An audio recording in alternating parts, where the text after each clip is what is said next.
सिवाज साहब, ये ऑब्जेक्टिव्स और इसके बीच में आ रहे हर्डल्स, क्या यही बौखलाहट पुतिन को उस तरफ ले जाने के अंदेशे में, हम सबको अंदेशे हैं कि कहीं न्यूक्लियर बटन प्रेस ना हो जाए? हाँ बिल्कुल दिनेश, देखो सच्चाई यह है कि अब उसने सोचा है कि पूरे यूक्रेन को तो कब्जा नहीं कर पाएगा, स्पेशली कीव और के इलाके में वो सक्सेसफुल नहीं था। तो अब उसका फोकस है पूरा ईस्ट यूक्रेन, डोनबास का इलाका, डोनेत्स्क लुहांस्क का एरिया लेना, और उसके बाद जो कि आपका ऊपर से खार्किव को लेना, और फिर आपको मारियापोल जो कि क्रीमिया से डोनबास को जोड़ता है उसको लेना, जो पोर्ट सिटी है। सी ऑफ अजोव और सी ऑफ ब्लैक सी के ऊपर जो भी टाउन है मारियापोल, उनको लेना। ये अब उसकी एक प्रकार से फर्स्ट एम है, क्योंकि उसको पता है कि बाकी वो सक्सेसफुल नहीं होगा। रूस ने ये सोचा है इसको लिया जाए, इसको हम एक प्रकार से इलाके को लेके ये इसको बढ़ाएंगे बफर जोन, और बफर जोन को जब ले लिया जाएगा और फिर दोबारा वेस्ट की तरफ जाया जाएगा, कीव की तरफ। और यही मुझे लगता है अब उसकी स्ट्रेटेजी है, और रूस चाहता है कि किसी तरीके से ये पूरा डोनेत्स्क और लुहांस्क का एरिया, और ये डोनबास में है, जहां पर भी आतंकवादी और अग्रवादी वाले होते हैं उनको खत्म किया जाए, पूरे इलाके को लिया जाए। मगर यूक्रेन की जो फौज है वो डट के मुकाबला कर रही है। सवाल यह है कि अगर वाकई ऐसा है तो कम से कम एक ऑब्जेक्टिव तो पूरे तरीके से अभी तक अचीव कर लेना चाहिए था। अभी तक एक भी ऑब्जेक्टिव बगैर हर्डल्स के कहां दिखाई दे रहा है? अहम खबर मैं आपको दिखाता हूं और उसके बाद इस चर्चा को आगे बढ़ाते हैं। हमारे खास मेहमान जैसे जैसे जुड़ेंगे परिचय कराएंगे। यूक्रेन पर अटैक के बाद रूस के खिलाफ एक और एक्शन। यूरोपियन यूनियन ने रूस बेलारूस की 2 लाख करोड़ की संपत्ति फ्रीज की। रूस और बेलारूस 2 लाख करोड़ की संपत्ति, रूस और बेलारूस के 196 बिलियन के ट्रांजैक्शंस भी ब्लॉक किए।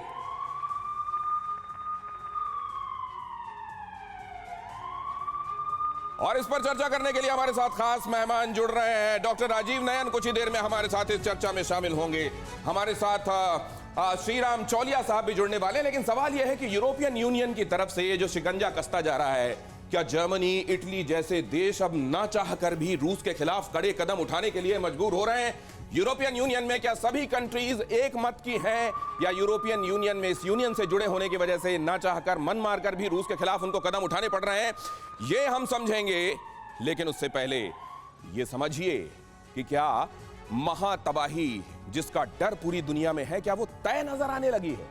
ये हम क्यों कह रहे हैं? ये हम इसलिए कह रहे हैं कि पहले ये ऑब्जेक्टिव जो मैंने आपको नीचे बताया था कि किस तरीके से कीव से रिट्रीट किया गया है और ईस्ट वर्ड्स कॉन्सेंट्रेट किया गया है। ईस्ट मतलब डोनबास का इलाका।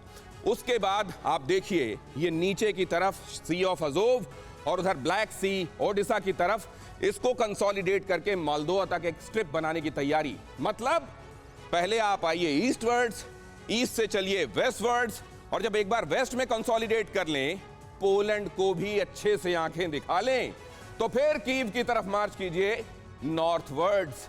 क्या ये अगर टारगेट है तो जाहिर है इसमें आप पूरी परिक्रमा कर रहे हैं यूक्रेन की।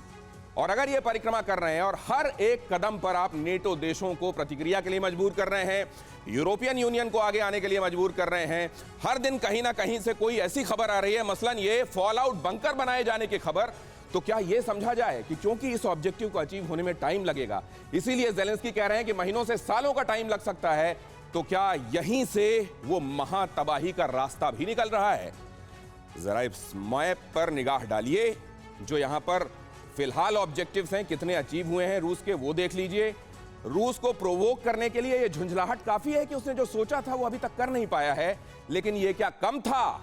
ये क्या कम था कि उधर फिनलैंड और स्विट्जरलैंड कह रहे हैं कि हम भी शामिल होंगे, और इधर देखिए, इधर इस बात को लेकर यह कह दिया गया है कि शक्ति का संतुलन तो फिर होगा। अगर ऐसा है तो फिर बजाय आग में पानी डालने के, रेत डालने के, क्या दुनिया इस समय घी डालने का, पेट्रोल डालने का काम कर रही है? और ऐसा है तो फिर क्या फॉल आउट बंकर तक बात जाएगी? और फिर क्या फॉल आउट बंकर बचा लेगा? ये इस वक्त का बड़ा सवाल है। टीवी 9 भारतवर्ष इसको आप सबके सामने रख रहा है, ये पूरी दुनिया के सामने रख रहा है। वक्त है चेत जाने का, संभल जाने का। श्रीराम चौलिया जी के पास में जाता हूं। चौलिया सर, क्या होता दिखाई दे रहा है आपको? जी, मामला तो काफ़ी संगीन है, जैसे आपने समझाया, गंभीर स्थिति है, और एक बहुत बड़ा मानवीय संकट भी है और बेगुनाहों की जानें जा रही हैं, पूरा जानो माल का नुकसान तो बहुत ज़्यादा है। लेकिन एक चीज़ मैं आपके दर्शकों के लिए कहना चाहूँगा कि तबाही केवल यूक्रेन की नहीं हो रही है, एक तरह से रूस की भी अपनी तबाही हो रही है। मतलब आपने कहा ना, आर्थिक प्रतिबंध लग रहे हैं लगातार, रूस की जो स्टॉक एक्सचेंज है वो धराशायी हैं, उसकी जो रूबल के का जो वैल्यू था, उसकी जो मुद्रा है वो पूरी तरह से तो फिर यूक्रेन और रूस भर की बात खत्म क्यों हो करें चुकी है। सर? पूरी कनेक्टेड दुनिया है ये, एक से दूसरे पर निर्भरता है, तो पूरी दुनिया पर असर है सर इसका। हाँ, लेकिन सबसे ज्यादा यूक्रेन के बाद अगर किसी का असर है तो रूस खुद पर, अपने आप पर भी बहुत सारे नुकसान ले रहा है। दिमित्री पेस्कोव जो व्लादिमीर पुतिन के वक्ता हैं, उन्होंने ओपन, मैं यही समझना चाहता हूं सर कि अभी तक दुनिया इसी तरीके से देख रही है। यूक्रेन में लड़ाई हो रही है, रूस लड़ाई कर रहा है, रूस अंदर चला गया है, यूक्रेन लड़ाई लड़ रही है, ज्यादा प्रभावित रूस और यूक्रेन है। क्या दुनिया इस बात को नहीं देख रही है कि इनके पास वो हथियार हैं, खासतौर से रूस के पास, अमेरिका जो एक तरीके से न शामिल होते हुए भी शामिल, इनके पास वो हथियार हैं कि पूरी दुनिया की जान पर बनाएगी? क्या ये बात दुनिया समझ रही है सर? ये सवाल है, क्या महातबाही तय है सर?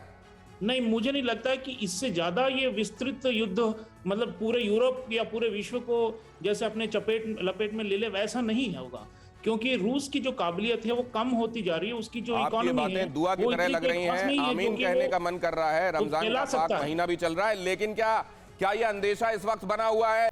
परवाह देश की, सोमवार से शुक्रवार रात 10 बजे TV9 भारतवर्ष पर।